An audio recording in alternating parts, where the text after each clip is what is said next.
You're listening to The Western Rookie, a hunting podcast full of tips, tricks, and strategies from seasoned Western hunters. There are plenty of opportunities out there. We just need to learn how to take on the challenges. Hunting is completely different up there. I've harvested 26 big game animals. You can fool their eyes, but you can't fool their nose. 300 yards back to the road turned into 3 miles back the other way. It's always cool seeing new hunters go and harvest an animal. I don't know what to expect. If there's anybody I want in the woods with me, it'll be you. Welcome back to another Western Rookie podcast episode. I'm your host, Brian Krebs, and today we have Mr. Sportsman's Empire Podcast Network himself, Dan Johnson. Dan and I, obviously we talk every now and then because we're on the same podcast network, and he mentioned he was going out west again this year for mule deer, and we wanted to get him on the podcast because you've been doing mule deer and Western hunting. We were just talking in the green room for a long time, years. Yeah. I've been doing it, I would say probably the same timeline of going out west as you.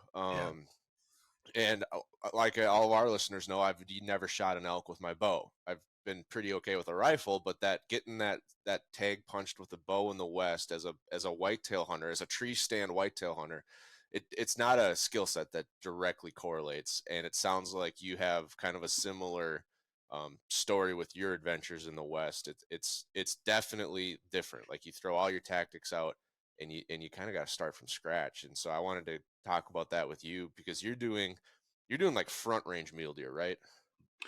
Well, I'm not sure what that means. I'm doing, I'm doing Western South Dakota. Okay. So basically your prairie, where prairie meets kind of like the Black Hills area. I'm looking at a lot of flat tops. And when you're on these flat tops, you can see forever. I mean, you can see until your eyes, but then you drop down to all these cuts and these drainages where they like to hang out. So it's like real broken country. Broken, yes, exactly. Yeah, that's kind of where I started my mule deer hunting career, was in the Badlands of North Dakota. A little bit different because we don't have that front range. What I mean when I talk about the front range is like the foothills, the broken country leading up into the mountains. So like it would kind of be the Black Hills front country is what you're kind of hunting. Which is just the only reason I bring that up is you're not in like black timber, alpine mule deer country. Like that's a completely different hunt. Right. Right. And so have you been going late October? Like, cause we went late October this year, right? Yeah, I went late October, and this is the latest that I've ever gone on my South Dakota trip. Now, I will say this. I've been mule deer hunting in Nebraska a handful of times as well. But, it's that western part of the state, northwestern part of the state. And so I've done like 3 or 4, I want to say 3 of those trips, 4 of those trips. And then 5 years worth of 5 or 6 years worth of mule deer hunts to South Dakota. And so that's I just need to like put that out there. That is my experience level. It's only been 5-6 years. I still go out there every year and wonder why I continue to do this to myself. But this was my first year going out this late into October. I've gone like for South Dakota opener non-resident is October 1st. And so I've been out there for the opener. I've been out there for the second week. I've been out there for the third week. And now this year, I've also been out there for the last week, including a couple times where I went out there in December to try to fill a tag that I didn't fill in October. Yeah. Okay. That's interesting because I think October is kind of like, I would call it like a lull in the mule deer season as well. There's early season velvet. A lot of people go out very early. They try to get them on beds. It's hot. There's a lot of bedding throughout the midday. And if you can bed them, I've been told. You can Mhm. typically get a stock together. Yeah. But the mule deer rut is really late for anyone that doesn't know. Like I would say right now, like this week, November 20th is really the start of the mule deer rut. Like this would probably be that like pre-rut, little bit of seeking and chasing, and then I'd say maybe the next 10 days is like the peak of the mule deer rut. It's about 2.5 weeks behind whitetails, and so Okay. that late October, I'm a little surprised knowing you and knowing your passion for whitetail hunting that you left Iowa for late October this year. Yeah, and it really what it came down to was schedule. I showed my wife a calendar and said, I'm going to go to South Dakota one of these weeks. It's going to be the 3rd week or the 4th week in October. You pick it. So she picked the 4th week, which I think she regretted because it ended up leading right into, I got back on the 30th. I did the whole Halloween thing with the family, and then I went right into hunting the rut here in Iowa. And so I don't think I will go back next year, the last week in October, even though I think I liked it a little bit more because of the cooler temperatures, because the deer were on their feet a little bit more than they are early season. I like going early season because they're still on a really strict bed to food pattern. Most times they're going back to the same food source multiple times in a row, as opposed to this where the food sources are starting to dry up. So I think they're traveling a lot more looking for food sources, as opposed to, early October, late September, the food sources are still right there, and they're all over the place. And so they don't have to travel as much. But as that all dries out, and as you know, and the rest of the western part of the country knows, it's been extremely dry. And so food sources on that aspect are also, they dry up, they're limited, and then it just even limits it more leading into, I guess, the rut. Yeah, and then you throw on top of that your cattle rotations, grazing rotations, and some of your spots where you're like, man, this valley was dynamite. I'm going back here this year. Mm-hmm. And you get there and it's been grazed out all summer long, and there's no feed and there's no deer. I mean, it's almost the same as like a corn bean rotation for whitetails. Is like the food sources can change year to year just depending on agricultural rotations. So one thing that I've always done before every season that I go out there, is I do a lot of e-scouting, just like anybody who goes out of state does. And so you find these spots and you're like, ooh, this looks money. This looks money. You get there and there's 1,000 head of cattle there that have literally eaten the vegetation down to the dirt. Yeah. Right. And so the mule deer aren't there. They're not eating dirt. And so they've been pushed somewhere else. And then you got to start from scratch. You do, and it's funny. Have you noticed this about mule deer compared to some of the other species that you've hunted, that a lot of times you find them in places where you were like, why are you here? Like on paper, this is a terrible place for you to be living. For like whitetails, you find food, you find cover, there's going to be deer there. Elk, you find black timber, you find a bench, third of the way up the mountain, there's going to be elk sign there. But sometimes a mule deer, they're just out in the middle of nowhere, almost like an antelope, just on their own, and you're like, why are you over here? Yeah, and that's one thing that's been hard for me as a whitetail hunter, is there are certain things mule deer do that are the same, but there's a lot that they do that are just completely different. And I'm, like for the first couple of years, I'm like, okay, all deer do this. Well, that's not true, right? Mule deer are a completely different species. So I have to go in and I have to learn how they move through the terrain.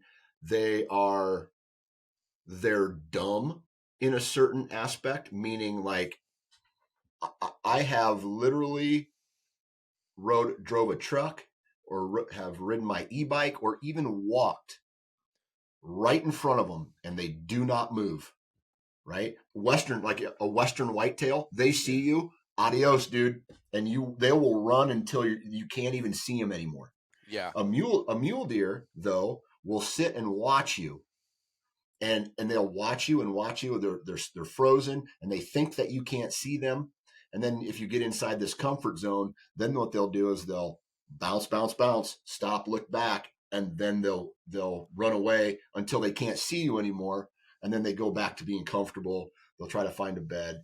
So there are times where I'm able to get back on a deer that I already spooked. But really from a strategy standpoint on mule deer, I'm doing something that's no different than probably what everybody else is doing. And that's mornings, afternoons, trying to find where they stand up or what cracks and crevices that they're in, and just spot and glass all day long. Yeah. And then you change high spot and you're glassing the exact same drainage just from a different angle, and you're glassing again until you locate one. When you locate one, then you got to say to yourself, okay, where's the wind direction? How am I going to approach him? And really just go on a stalk. And for me, this is what hunting mule deer is. Locate them, go on a stalk, get busted, locate a different deer, go on a stalk, get busted. And it's just, that's the cycle. But I will say this, that every stalk I go on, something right happens. And I learn a little bit more about how much I can get away with, like what to do if a deer is bedded down in a certain area. And so basically the type of mule deer hunting that I'm doing is that bed attack, attack them while they're in their bed type hunting, and try to sneak up on them.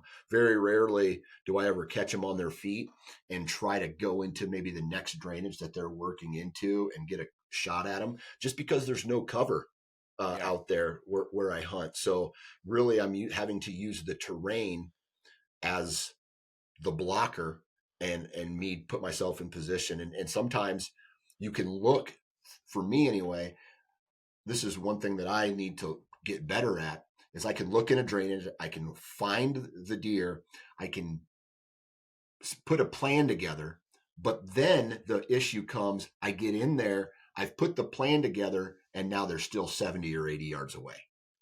Yeah. And so to be clear, you've been you're a dedicated bow hunter, or not maybe dedicated bow hunter, but you're a very avid bow hunter, knowing your bow is always your first choice, and you've been trying to do this with a bow. And so like that's where the 70, 80 yard bubble becomes an issue. And like I've heard a lot of people say like mule deer are so dumb, and especially the young ones, for sure, they're dumb. They'll let you shoot them with a bow right off the road. Mm-hmm. But the mature ones, they do behavior that I think whitetail hunters think is dumb. But when you have a bow, it may not matter if it looks dumb or not. It's still really incredibly hard to get within bow range of a mature mule deer. For rifle hunting, different story. They do a lot of things that aren't very good for their survival. Like the whole run 100 yards and stop and look back at the next skyline. Like that's a pretty easy marker, or a pretty easy rifle shot when they stop at that 200-yard mark. But with a bow, and it's so frustrating because it looks so stupid for us, yet it still doesn't work. And a lot of people that I've talked to have said like a Boone and Crockett mule deer might be one of the hardest Boone and Crockett animals in the lower 48 to find and harvest. Obviously forget about the MSG tags that you just can't even draw in your lifetime, but because they don't really call, you can tweak. And we had Jason Phelps on the call, and he said there's some things you can do, like if you got to get them to cross a fence line, but they're not coming in like an elk. They're not patternable like a whitetail.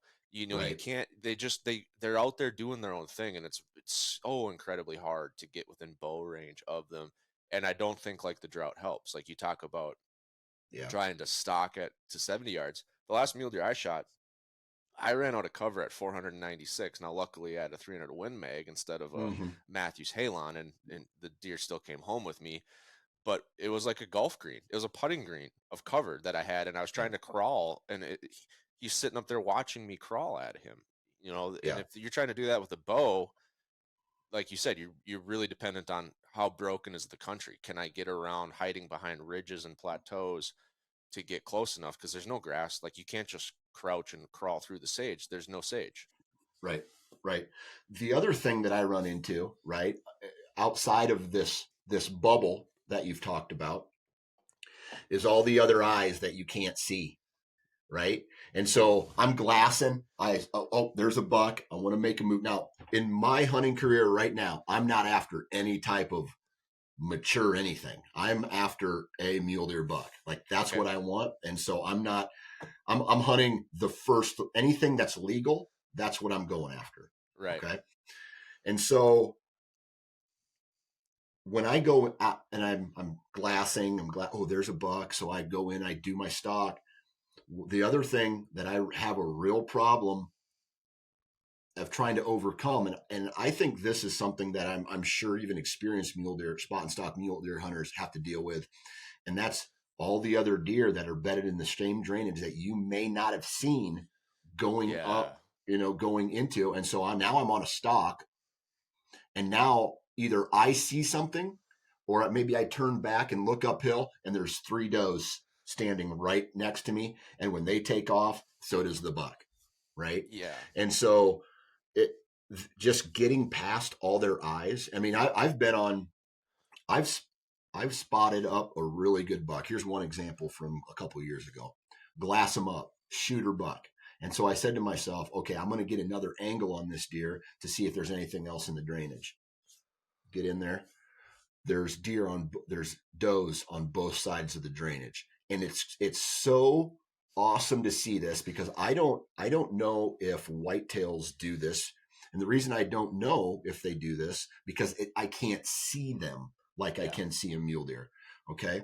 And actually this same exact thing happened this past year too, where the biggest, oldest mature buck will wait to bed last after all of the other deer have bed, and he puts himself right in the middle of all these other deer.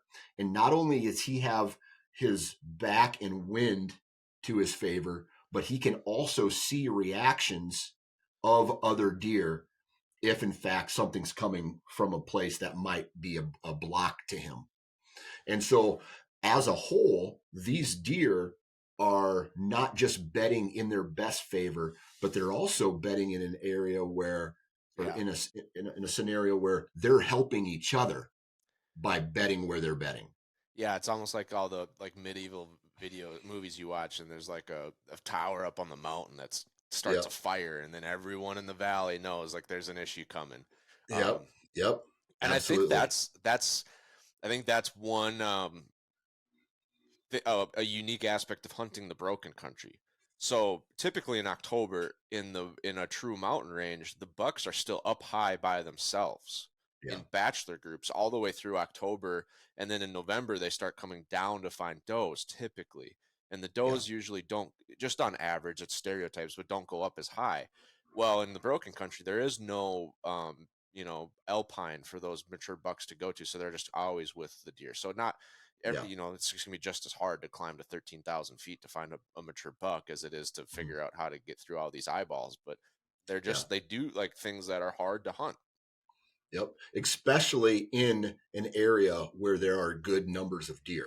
Now, one thing that I've found is it's harder to find the deer, but easier to make a spot and stalk on a deer that is in a lower quantity area.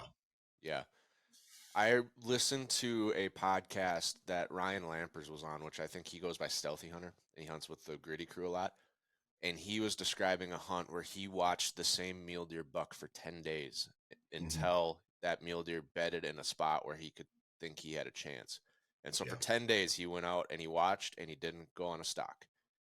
And then on the 11th day, he said, oh, there it is. Now I can shoot him, and went in and got him. And it's just like, obviously he's talking about trophy quality. Once, you're not going to just go and find a different buck of that stature.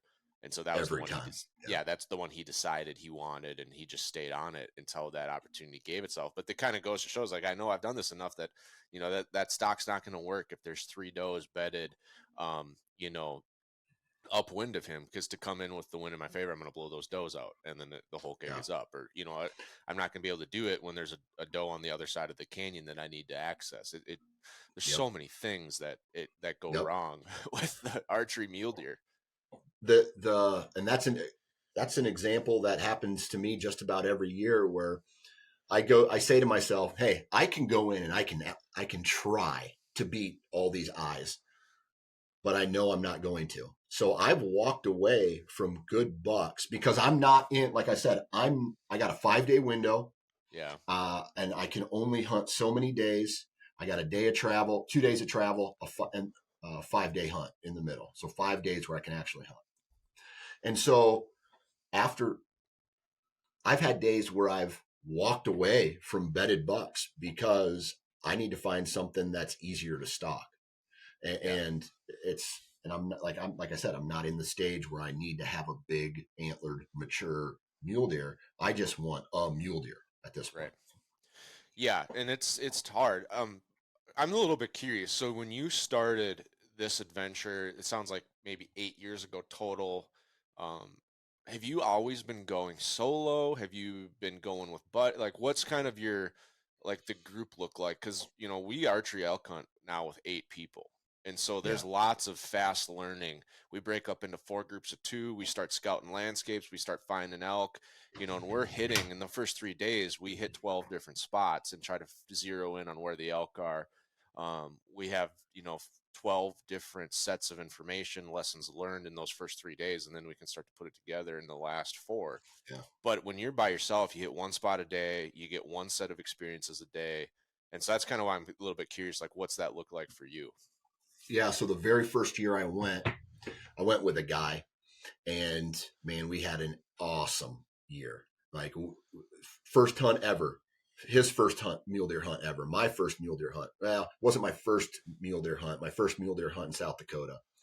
And we ended up locating a really good buck. We went up into this drainage, knocked him out of his bed, and he was at 58 yards, and my buddy smoked him the next day. We packed him out the next day in the afternoon. We went back in, and I located a medium-sized mule deer. I got up above him, shot down. I hit him 1 lung, never found him. Okay, and so that was the first year. Since then, I've gone solo. There's 1 year I brought a cameraman with me, but he's with me. He's not out going somewhere else and saying, oh, dude, I saw a whole bunch of deer in this drainage. But I ended up I'm going solo now, sleeping in the back of my truck, or depending on how far I am from a town, I might get a hotel, like a really cheap hotel room. But outside of that, it's just me out there now running solo. And is that because you prefer to hunt that way? Is that because it's hard? Like, it's objectively very hard to find people to spend your hunt with, because it's your vacation, it's your hunt. You've been looking forward to all year. Like, you gotta have people that you can work with. You're not going to get sick of. You're not going to fight. You're not going to be at each other's throats or cutting each other off. I mean, it takes a lot to find a good hunting partner, and it's not easy. A lot of people are just like, I don't have it. I don't have someone I can bring out in the mountains with me for 7 days. Yeah, whitetails. I'm a solo guy. Like, I don't hunt with any groups of people. I have my own properties. I go do my own thing. The reason that I don't go hunting out west with really anybody anymore is, and I do it solo, is a straight up scheduling. Yeah. Like, when I can go doesn't mean this person can go. Everybody's got really busy lives. Everybody's got kids and things like that. So when I get an opportunity to step away, like, I need to do it on my best, like what works best for me, and not what works best for me and somebody else. Now, am I opposed to it? Absolutely not. I actually enjoy going on Western hunts with a second guy, that we can tag team a big drainage or a valley. We can go our separate ways, and then, oh my God, what'd you see? Well, I got a big buck bedded. Okay, don't move. I'll be over there. I'll watch him through the spotter, and as you go in and do it that way, if you mess up, I can see him. Like there's just there's so many benefits to having another set of eyes out there and being able to just cover more ground, see more angles, bounce ideas off of each other. Because one thing that I do is I get in a rut where I feel like I need to do the same thing every time. And then it would be beneficial if someone said to me, hey, slow down a second, dude. Let's think about this idea, or run different scenarios by each other, or say, hey, this buck is worth putting a stock on, or hey, look at all those does with him. Let's just leave him alone. Let's go find something else. And we can just mark that he's here so we can check this drainage tomorrow. And if he's still in here, it has maybe he's one ridge over or one drainage over next time, and we can get us easier stock on him that time. Yeah, and there's a lot of, in my experience, there's a lot of also like soft benefits to having a hunting partner on a Western trip. Like you talked about, all like very tactically sound benefits. Like we shoot a deer, we can get it out in half the time. I can have a spotter watching, giving me hand signals. He's still there, he's gone. There's a lot of things, but like on this other note, and you've probably seen this, like you go 7 days in the back of your truck, maybe you don't even have cell phone reception. You can't be checking in with the family. Like there's things that start to wear on you. And like a lot of people, unless you like do it a lot, like you're an Aaron Snyder or a Cameron Haynes and you just live in the backcountry and you're used to it. Like if it's not something you do ever, or maybe this is the first trip, you start to like be like, oh man, why am I here? This sucks. Nothing's working. You just like start to doubt your yourself. mind can wander, easily wander. And it's just like when you have someone there that's like got an equal energy as you, like, even they might have been in the same place alone, but when you're together and you're like, you can keep each other a little, like, not like you're having like accountability meetings, but like you're not gonna voice your like concerns as much. Like, yeah, you might be having a shit day, but you're not gonna like complain to your buddy about it. You're just gonna like suck it up and keep going. Yeah, if you have the right hunting partner who is also a friend and who also knows you, like you can say things like, all right, dude, let's go. Come on, let's move. Yeah. Let's go. And then that person will ultimately say, no, dude, let's just chill here a second. And it will lead to a conversation. Or you're just like, all right, let's go. You know what I mean? It's, hey, let's go do this. Let's go do this. And so you're actually communicating with another human other than having an internal conversation with yourself where you're second guessing everything that you should do. Right? Yeah. Hey, think we should move? Yeah, let's move. And then when you're by yourself, you're like, oh man, this doesn't work. I'm just going to go get like lunch. I'm going to go to town and, whatever. And it's so easy to check out of a hunt when you're by yourself, 4 or 5 days in. I did that in an elk hunt once. I was the only one. I got 5 random points from Colorado. They messed up in their system and gave me 5 elk points. So I cashed in on them and went out, but I was the only one that could get a tag. So I'm doing a 9-day alpine rifle hunt by myself. It's cold, sleeping in the back of my truck, 13 below. It snows, the elk.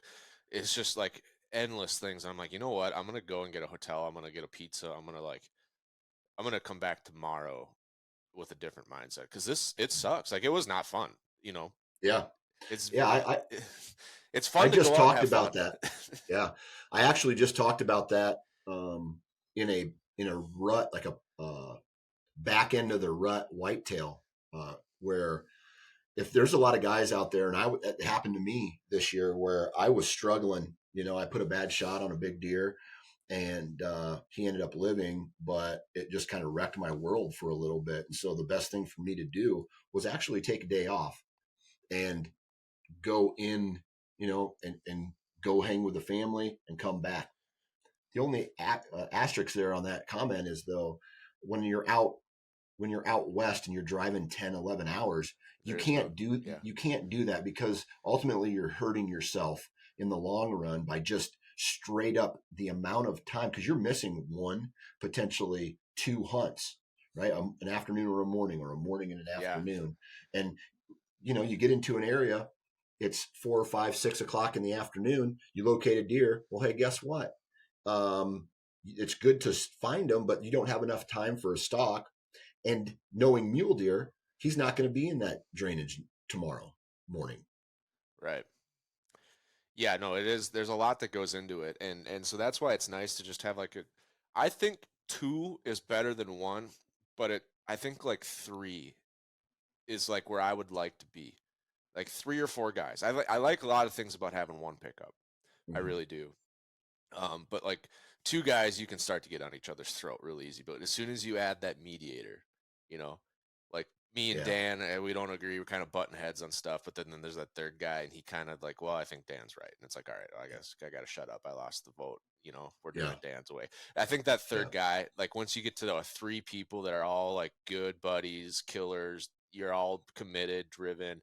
No one's going to give up. Like those are like baseline requirements. But when you add that third person, I think the dynamic really changes and takes a lot of stress off, because sometimes it's just like, you know, you and I are stuck 5 days like talking to each other. What if we run out of shit to talk about? Now we're just sitting in the truck for 12 hours on a road trip, silent. Like it can get kind of weird.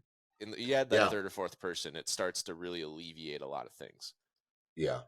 I've been there. Like I went to Nebraska one year with a guy that I met. He's a great guy. Don't get me wrong, dude. I loved every second of it. But we had a day where we were voicing our opinions, but then not really, like we didn't want to start a conflict really with each other. Yeah. But then, so we went out and we did what I wanted to do. And we walked for hours and didn't see a single mule deer.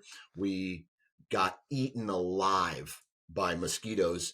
And so it was just and then we were 2 or 3 hours away from where we started off and where we said we were going to be focusing a lot of our time.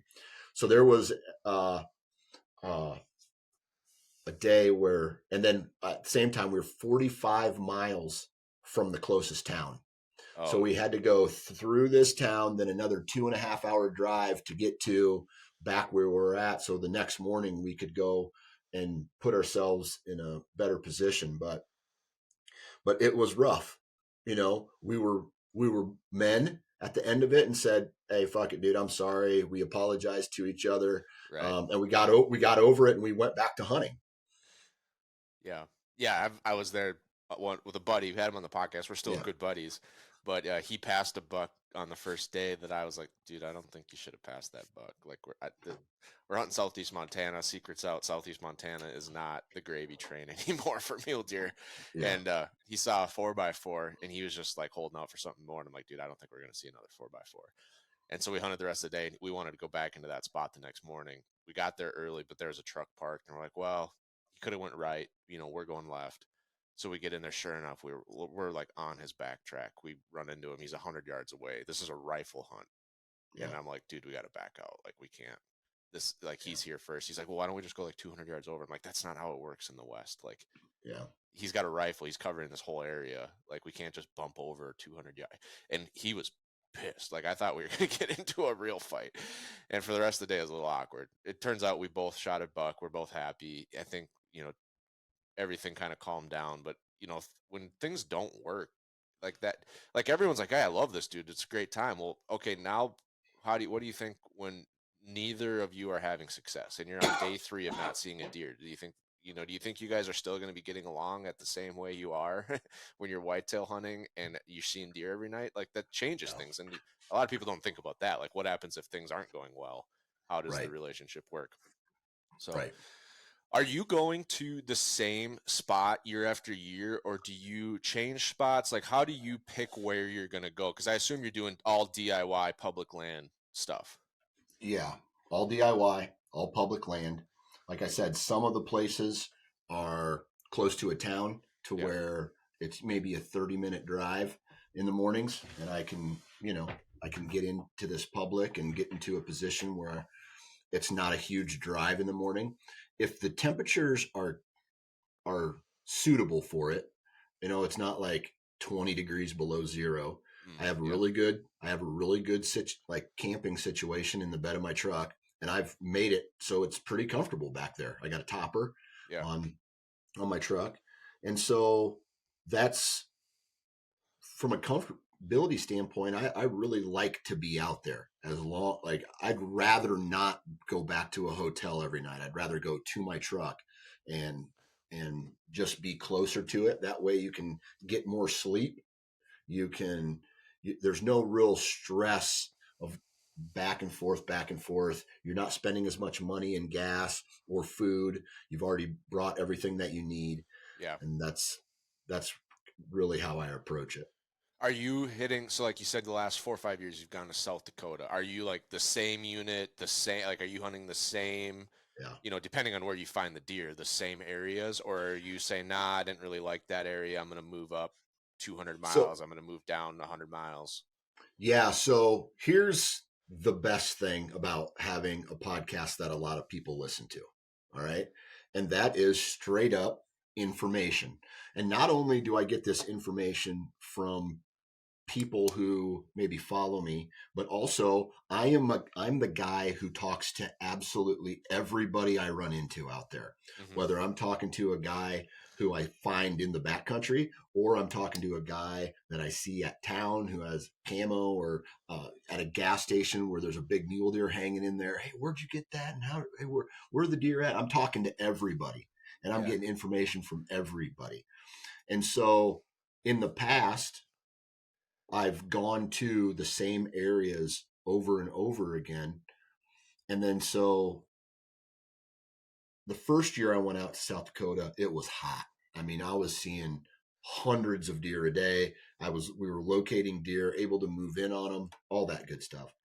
And then as things start to change, right? Maybe like you mentioned earlier, grazing patterns or grazing rotations, different times a year, how much rain we get or don't get plays an impact in where deer are at.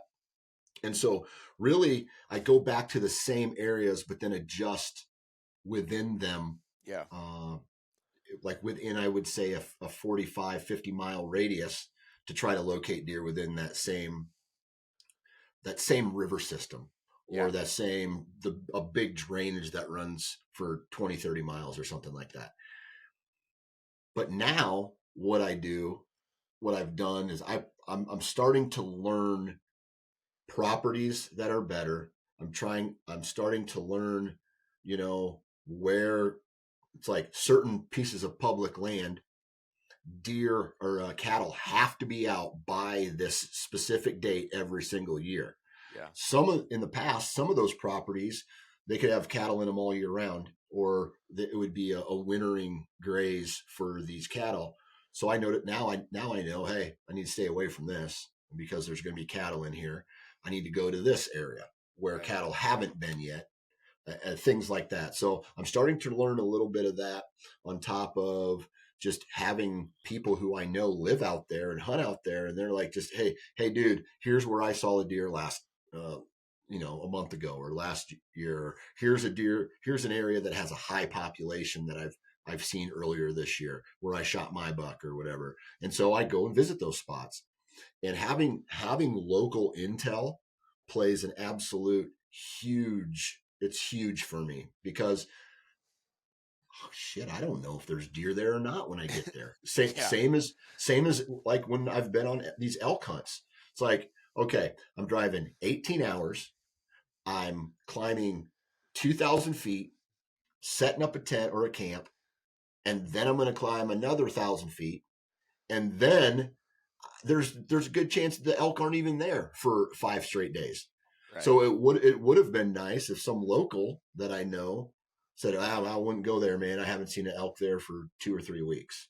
So that I rely heavily on that type of intel. Yeah, and it's nice to be able to. It sounds like you're leveraging. I would call that the same spot, right? Like in the West, in the front, in the broken country, like 50 miles, like that's the same spot. You know the roads, you know the river systems. Exactly. You're leveraging previous year's data. I mean, if you were to say like, nah, I'm bouncing, 100 miles this way, 100 miles that way, like those are different spots. You're learning roads for the first time, which I like to drive roads when I get there. Like I like to see the area we're going to hunt. So the first day I might not even get out of the truck. I might just drive around, check things out. I mean, if I see something I really like, I'll definitely get out and hunt, but I'm trying to figure out where are roads, where are areas. And then that wastes a day right off the bat. So if you can go back and be like, I know these areas, I got pins from last year. Like, one thing that I really like is trying to figure out what the winter range is for local grazers, because they probably didn't have any cattle in there all summer long. There's probably more grass if it's their winter range. Now, usually October, November is when they're going to start moving their cattle. They're going to wean their calves and send them off, and then they're going to move their cows into the winter range. So it kind of depends if you're before or after that. But if you're hunting before that, like when I was archery hunting in North Dakota, if you could figure out which pastures were the winter range, they typically had more grass in them, and then they'd have more game in them because of that. Mm-hmm. And so Mm-hmm. there's a lot of ticks, but you don't learn that stuff if you bounce new units every year, or at least you Right. don't learn it early. And then Right. that's when you're like, oh, I look back, I always shoot my animal on the last day. It's like, well, yeah, because you went to a new spot. It took you 5 days to learn where things were, and then you shot one on the 6th day. Right. And that's a lot of Right. people's Western hunt. I mean, a lot of people shoot them on the last day because it takes 3 or 4 days to learn an area. Mm-hmm. So Absolutely. Yeah. And that's why don't get me wrong, I like to go use that local intel and go check out a new spot. But at the same time, if I can go back to a spot that I'm very comfortable with, and I know that there might not be deer right now, but I know that over time, like the next day, deer could be in there. The day after that, deer could be in there. And Yeah. so I'm not on the public that I go and hunt. We're talking thousands and thousands of acres. yeah, I'm not talking like a 40 here or or an 80 here. Because out west, it could just be a straight prairie dog village. The whole thing could just be a prairie dog village, flat, no terrain, and it's nothing's going to live there. no. But I like big, large pieces that have the ability to get lost in. And what I mean by that is I can go deeper than anybody's going to go. Right. Yeah. I'm either going to ride my e-bike in there. Or potentially take advantage of some laws where I can ride an e-bike up to a certain point. And then this year, not necessarily local intel, but the first year that I went out there, I got a hold of a farmer or a rancher. Yeah. And I said, hey, I shot a buck. We followed blood up to your fence. Do you mind if I cross your fence to go look into your property and this drainage? He let me. I went in, and I've texted him at least once every year. So this year I called him up, I left a message, and I said, hey, do you mind if I ride my e-bike through your property to get to a piece of public that is really far away? It's basically surrounded. The public goes into private in like this peninsula, and there's no access on the western side of this big, gigantic 33,000 acre chunk. It's all surrounded. So you have to access it through one way. The rancher said, yes, I can ride my bike through his hayfield. And sure enough, I get out there, and it opened up a whole new view of the drainage. Unfortunately, there was no mule deer in there, but it's that type of asking, not necessarily to hunt, but just to ride your bike through, or drive a truck through, or even walk through a corner to get to those locations.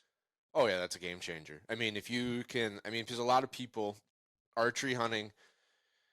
I think archery hunting the broken country, people aren't really doing backpack hunts. Mm-mm. They're doing really. day hunts or half day hunts. They're parking, they're walking out, they're coming back to their truck, they go to a new spot, park. So they're not necessarily going in deep, which is probably a shame. They probably should go in deep. But if they have to spend like an entire day just to get somewhere, they're going to be like, why would I do that? There's all this stuff Mhm. I can get to easy. And Yeah. now you can get there easy. You can do that same thing. You can go in there, watch the sunrise, see if there's any bucks. If there's not, you can get out quick and go to the next spot for the Yep. evening. And I think that's a game changer. I don't think that necessarily works as much in like the Alpine, because that's where people are doing backpack hunts. They're going in 10 miles and setting up. And so they're really, it's kind of interesting, even though that's way harder than what you're talking about. People just don't do it. Like I never see people do that in the foothills country, if you will, or the broken country. And it seems like it could be a really good way you got to commit, like you're committing to a spot in a way, Right. or finding access like you are. But it's an interesting look at why, like what's different about the hunting strategies. Because in a way you're kind of hunting, your hunting plan is affected by what other people are doing. Yeah, If you pull absolutely. up to where you're going to hunt, there's 4 trucks, even in archery season. I would be like, all right, well, I'm going somewhere else. Like, I just don't want to deal with, Yeah. not only the eyes of the does on the hill, but the other hunters and like. Yeah. And it's not even specific. How do I put this? It's not even specific trailheads or parking lots, because there's certain pieces like this piece of ground that I went to, that I started off my mule deer hunt with this year, was a place that I'd been almost every year. Ended up taking this long road all the way back, and I backdoored this. Anybody can get to it. It's not a mystery. And then I can drive my truck all the way up to this fence.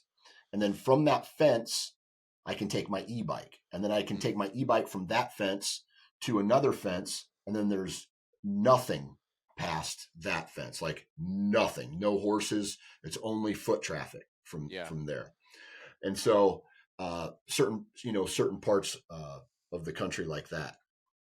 Yeah, that's really helpful. I think an e-bike would be amazing. And I'm an electrical engineer, so I wanted to design one that charges itself, that has like regenerative braking. Oh yeah. So you use your e-bike to pedal up the mountain, and I had talked to a buddy in our elk camp that's got one. He's like, yeah, I could ride all the way up here in one battery charge. And we went from like 9.5 to 11,000 feet. Yeah. He's like, I'd have to pedal like maybe 10%, 15%, but the bike's going to basically do all the work. And I'm like, yeah, and that'd be sweet if you could like turn on charging on the way down. Yep. And you wouldn't never get back to zero, but you could get like a lot of that recovered, and then, extend your battery life a couple more days. But yeah, in the flat country, oh my gosh, would that be a cheat code?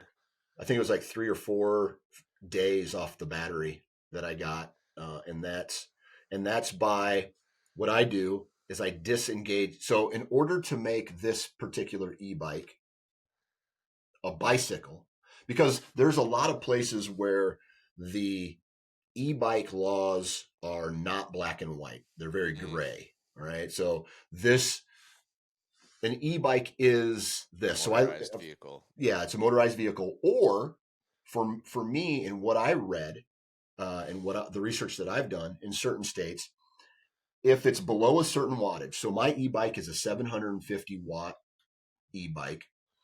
And so anything above that, like the next step would be 1,000 watts.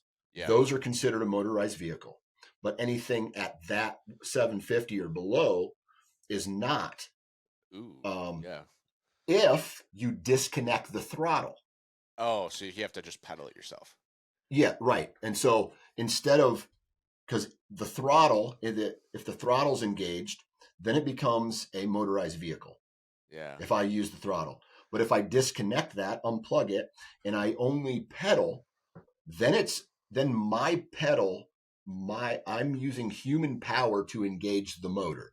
And so that's where there's a little bit of a loophole in some of these laws. So disconnecting the throttle, it's under 750, then it's a bicycle. Well, even a fat tire bicycles, like, you're going to move faster, you're going to burn less energy in almost all situations. I mean, if you're going up steep grade, then you probably just walk. But other than that, like, you're going to be so much faster going anywhere with that bike. Yeah, I've always wanted one, but they're not cheap. And so not cheap. No. But I also use it for my whitetail farm too, because I've talked about this I've talked about this until I've been blue in the face, that my whitetail property, I can only access it through one gate. There's only one gate I can go through. Then the rest is surrounded by other property owners. Okay. So if I walk in through that gate and walk to my tree stands, everything on this hillside sees me, runs away. But if I come in on an e-bike, they just stare at me, and then they say, oh, well, he's not a human. That's like a car or something. And then I go stash it in this pin oak stand, and then I will walk down to my tree stands or my saddle, wherever I have my platforms and things like that. And so just the access that allows you, and the amount that you can get away with, it has been an absolute game changer for me. Would you feel comfortable like packing out? So let's just give you the benefit of the doubt. You're going to shoot a 160, mule deer, a mature buck. He's going to be a little bit heavier than that whitetail. you know, you're probably not taking them out in one load anyway, but he's Right. still going to probably have, I mean, 50 to 75 pound pack outs if you do it in 2 trips. Mhm. Would you feel pretty comfortable riding your bike around with that load, or would you walk it out if you shot No. a deer and you're packing it out? So here's what I would do. More than likely, and it's hard to say because it depends on what time of day I shot the deer, right? If it's an evening hunt, more than likely what I would do is I would leave my bow and leave my, I don't know if I had any, probably just my bow, maybe some clothing out there. Focus on getting the meat out first. And then because you can 3 or 4 miles back, maybe even 8 miles back. That's let's say an 30 minutes on an e-bike. But the weight, You know, just the weight, like you would feel Right, comfortable, right. like from a safety standpoint of riding with like 75 pounds on your back. Right. So my e-bike is weighted for, I want to say 350 Okay. or something like that. I'm 230. So I can put, if I wanted to, I could put 100 pounds on my back. The other thing that's really cool is that the e-bike that I have has a back shelf on it. So I can take rope or straps and tie that meat down to this back. And then I could put maybe a quarter there, and then I can put 2 quarters on my back. And then I'm just coming in for maybe the rest of the gear and a light load on my way for my second trip. Okay. I've always been like curious, like because mountain roads are notoriously bad. Oh yeah. And I'm like, I don't know if I don't know. I've never been on an e-bike. I don't know if I'd want to be bouncing around with like an extra 100 pounds on my back. And then like I hit a bump weird or something. And like that difference like causes me to not be able to control it or catch it. And all of a sudden I'm going, you know, head over handlebars with a deer on my back. I would say this, going downhill in those things, you just take it slow. Yeah. Right. Or going downhill is easy. Like you could just walk it out. But yeah, if you got some flat stretch, like you said, 8 miles on a flat stretch, you just turn the throttle on, turn and burn. Man, that would make pack outs a lot more enjoyable. But at the same time, depends on where you're at, because if you're in that no throttle zone, then you still have to do the pedaling with all that weight on your back. Yeah, uphill probably would. I don't know. You'd probably just have to try it out if it feels easier or not. But downhill, even pedaling, like you're just like you said, you're coasting or riding brakes instead. Although, did you just see? I'm sure you've heard of drone deer recovery now with your podcast. Did you just see that Mike? I had Mike on my entrepreneurship show. Did you see that he just got a drone that he can carry deer with? No, I haven't, but I did see people carrying elk out with helicopters. I've talked to I have a buddy in Montana that did that. He helicoptered into a unit. He had landowner. It took him a long time. I don't know how he got landowner permission, but he finally got landowner permission to cross a ranch into a landlocked public. So he applied, got the tag. That summer, the ranch sold. So now he's got the tag, but the ranch sold. The new guy wanted $10,000 to walk across his property. Yeah. And so he went and hired a helicopter. They went in next morning because they couldn't hunt. They both shot 2 huge bulls. Helicopter picked him up, flew him right over that rancher's house, and dropped him in his pickup. So I wondered what costs more, the using a helicopter to get in and remove elk, or the $10,000 trespasser fee. I listened to a Randy Newberg show one time, and he said if people knew how cheap this was, a lot more people would do it.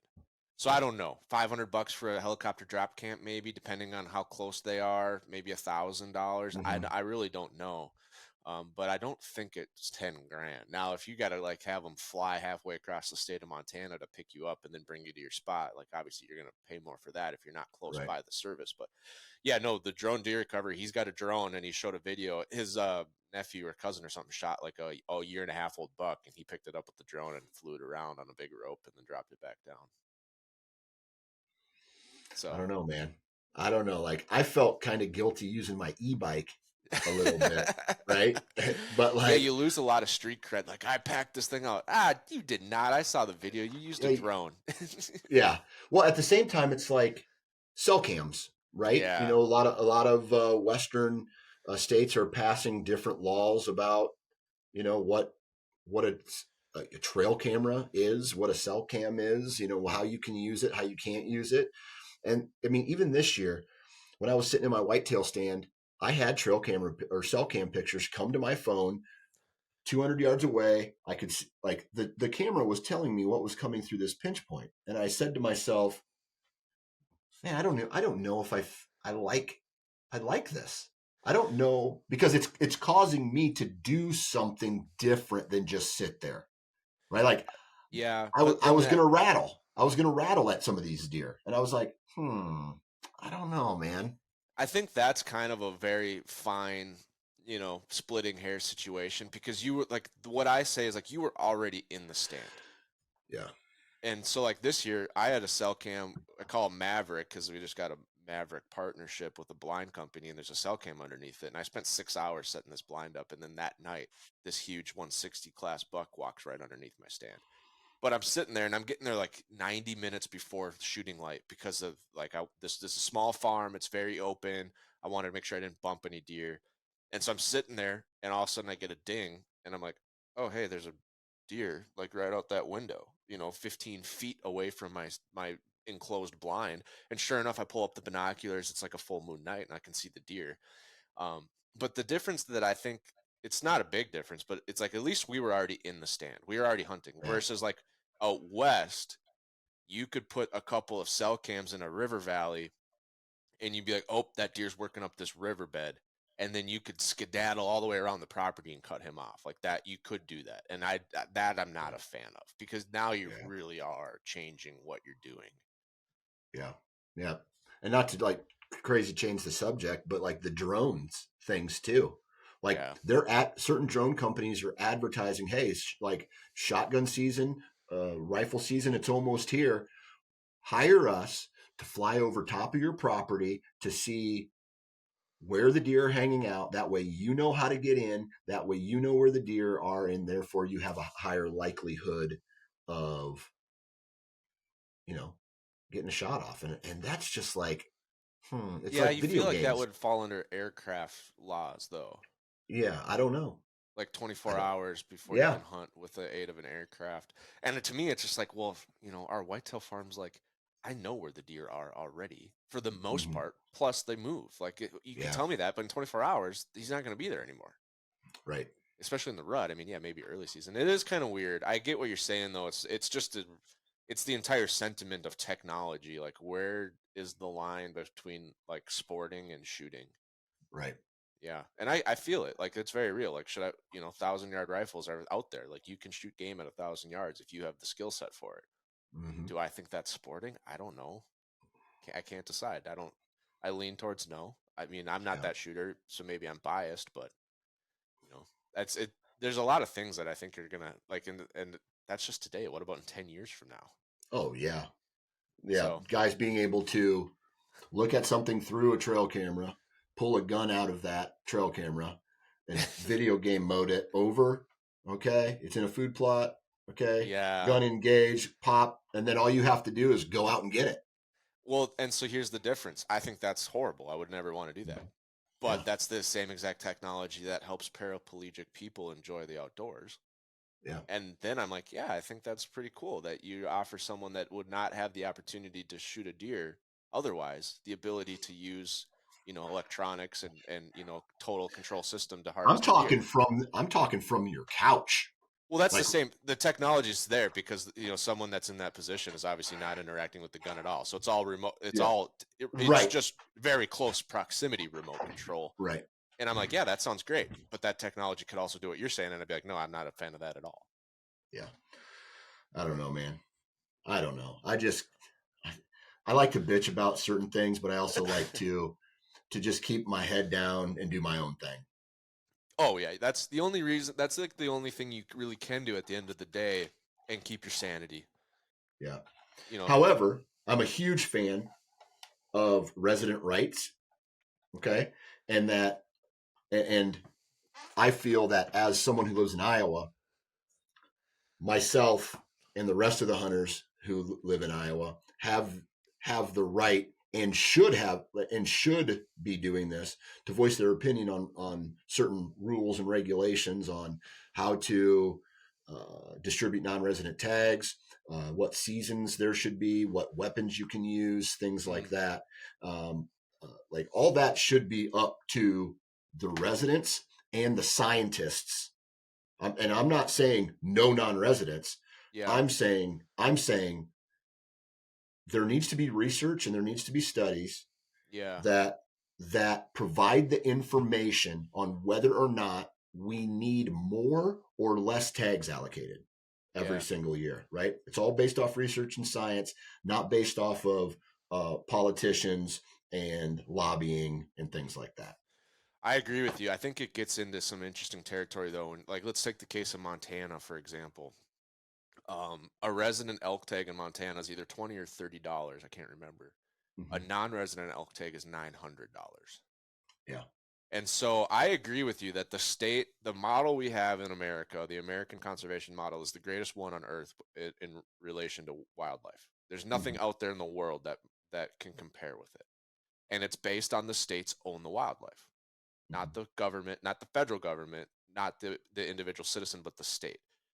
And they decide, like you said, like the state should decide, i.e. the residents of the state biologists, all that stuff. Where I think it gets into some interesting territory, like Montana can play a little game of mess with the bull and get the horn, because if they make all these rules that either upset or cut out non-resident hunters, it's like, we pay 30 times more for that resource than your guy does. And so, it's a huge revenue generator. We have a lot of skin in the game. So it's like, yeah, I think you guys should set the rules, but it would be nice to like at least have some non-resident consideration too. And I don't think you're even talking about that, but like you saw lately, like Montana just passed a rule where if you go guided, you get 2 points per year instead of 1 point per year. And so it's giving anyone with money the chance to step ahead in the curve. And so it's just interesting because it like the non-residents pay so much more money for the same resource as a resident does, and they don't get any real input. And so I don't know what the solution is, but I would be very concerned about, like, if I was the Montana power of, decision making, like, man, I don't want to upset these non-residents. Like, that's millions and millions of dollars of revenue that our state gets to use for resources. But how do we balance that with the residents that choose to live here and benefit our state all year long? Yeah. Yep. And that's what I'm saying. I was just like, a non-resident can come in and pay $900. He can come in for a week. He can go use an outfitter. All this is stimulating the economy. He can buy gas. He can buy food, groceries, right? For 1, maybe 2 weeks a year. And then he goes away and all that money is spent somewhere else. So but the residents, although they're paying $20 for an elk tag, they're paying taxes. They're paying every single, like all year round. They're paying gas every day. They're paying taxes in that state every day. Yeah, and they choose to live there. Yeah, like exactly. Iowa. It's not all pros living in Iowa, despite how big the Bucks are. Like, you guys still got to live in Iowa. I mean, And so, like, if you choose to live there, you should have benefits. And it's an interesting, I don't know which direction that'll go in the West, because now the West runs into public land transfer topics every couple of years. And they want all of us to, rally with them and fight off, big politicians that want to transfer federal lands to state and therefore sell off to private entities. And it's like, well, where were you when we wanted to come hunt and you started charging us 30 times more, or, making it so we can't get a tag? You know what I mean? That's the balance where I'm like, ooh, man, I would not want to be in that role. Yeah. Yeah. And I'm glad I'm not in that role. And we just get to critique it from the outside. Exactly.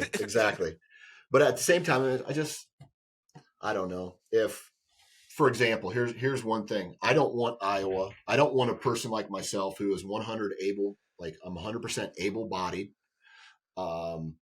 I don't want there to be a crossbow season during archery season. I don't want you to be able to use in Iowa. I feel like that will change the dynamic of how all this works. But let's say Ohio or any other state that allows crossbows during the archery season, I don't give a shit, because it's Minnesota not my state. just went that way. Yeah. And so I don't care. Yeah. I don't care one bit of what happens in any other states. If they say, hey, non-residents, we're cutting tags or we're going to charge more for a tag. I can choose to go there or not and participate in whatever their rules and regulations are. But I don't want someone else coming into my state and telling me what I can or can't do who doesn't even live here. Oh yeah, that would. Yeah, like you're saying, like in that example, like the federal government would never do this, but if they just came out with a law that said the U.S. Supreme Court recognizes crossbows as bows across all 50 states, and so then you as an Iowa resident completely get cut out of the conversation. Yeah, it's tricky. I mean, I don't know. There's so many sides of that crossbow debate, and people get very hot very fast. I'm fortunate. We hunt all family private land in Minnesota. And Minnesota isn't known for an exceptional deer herd anyway where we hunt. So it's not like we have a very valuable resource to protect like Iowa does. I mean, Iowa's deer herd is very well manicured, and it's been built to be world known. And so it's a different set of considerations for sure when you're thinking of like that. It'd be like, limited entry Utah elk units with 400-inch bulls all of a sudden going over the counter. It's like we've spent decades building this place up to be trophy potential, and then all of a sudden we're going to let everyone hunt here. Like the resources are going to get destroyed. Yeah. So, yeah, very interesting topics. I'm glad I'm not in any of these positions to make decisions. Because I'm confident I can make a decision. I'm also very confident a lot of people would hate me. Yeah.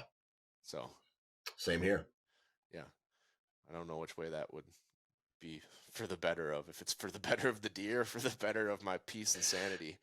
Yeah, I mean, at the end of the day, that's how the decisions should be being made. I mean, for the betterment of the natural resource, and not because someone has more or less money, or a business says, hey, I want there to be this in your state, or like a non-resident or outside influence, so to speak. So like I'm the kind of person who, like, you should make the decision based off the natural resource and the resident involvement, but science has to play a huge role in any time you're dealing with like tag allocation, weapon allocation for the natural resource that we're hunting. Because most times as hunters, we're taking away from the natural resource. We're taking away from the landscape, and we're not necessarily giving anything back to it.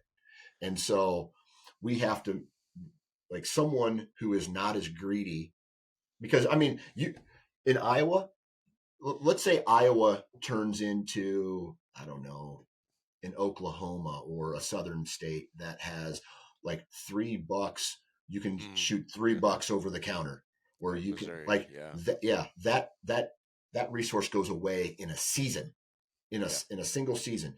Hey, we're going to give all non-residents over the counter, unless you own large amounts of land, and you're going to be able to, outfitters would pop up everywhere, and all these things would happen. And so that's why it's important for everything to be based off science and in the best interest for the natural resource, and not money and business. Yeah, and it's lobbying. I mean, I think at the end of the day, lobbying. I mean, do you think Raven crossbows was a part of the decision to legalize crossbows in Minnesota? I think they 100%. Were. I mean, every time you go to the archery range and you see 4 guys checking out with Raven crossbows, and you're like, that's $16,000 that just went out the door. Yeah. Yeah. Oh yeah, dude, 100%. There is a crossbows or crossbow organization that has purchased lobbying in like lobbyists across several states. I know for a fact it's happening because it's happening right now in Iowa, and the Iowa Bow Hunters Association, along with groups of other people, are trying to put a stop to it. Yeah, I think the lobbying thing is just that's not helping. Like no. We should realize, like, in today's day and age with our technology, like, why do we need lobbying? Why can't we have an app? Like, why can't Dan have an Iowa.gov app on his phone where an issue gets posted, you get a notification, like, how do you feel about this? And then there's 3 scientists reports on the issue, and you vote. Like, we can do all of these things now. Why can't we, like, change how we do things? So it's not one person with money motivations at the Capitol, whispering into people's ears. Absolutely. seems like we could use some improvements overall, which, I mean, if you figure out how to get that done, I mean, there's a lot of important topics that would probably benefit from no more lobbying in our country aside from hunting. Absolutely. Yeah. Well, it's been a pleasure hearing from you, Dan, talking mule deer, spot and stock archery. I think spot and stock archery mule deer is going to be one of the hardest tags to fill, really, when it comes down to the Western hunting. And so it's nice to hear your take on it and follow along. Hopefully the next time you come on the podcast, you're talking about how you packed out a big old buck on your e-bike. Man, I hope so. Here, you want to know what the real hardest thing about going 5 days in the backcountry spot and stock mule deer hunting? Guess what the hardest thing is? Like physically or like jokingly? Well, it's going to be the same. I'll just say the hardest thing is hunting like that for a week and then instantly going back into tree stand mode. And sitting for hours at a time. It messes with your mind. Like I was sitting there just like, okay, all right, is it this time yet? I want to get down. I want to move. I want to go up, blah, blah, blah. And that's not how you tree stand hunt. You're supposed to be relaxed. You sit back, you're quiet, you don't move. And it was a mind game this year for sure, coming straight off of a mule deer, a spot and stock hunt into a tree stand hunt. Well, that's why a lot of Western hunters say they can't whitetail hunt because they can't sit still in a tree. Right. Or that first time you have that buck come through and stop and maybe bed down at 75 yards and you're stuck in your tree and you just want to move 25 yards and shoot them. Yep. Absolutely. Absolutely. That would be a challenge. Well, for now, I'm going to give you back the rest of your day. I got to wrap up a couple things here too, but it was nice to have you here, Dan, and it was nice for all of you guys to be listening along. Thank you so much.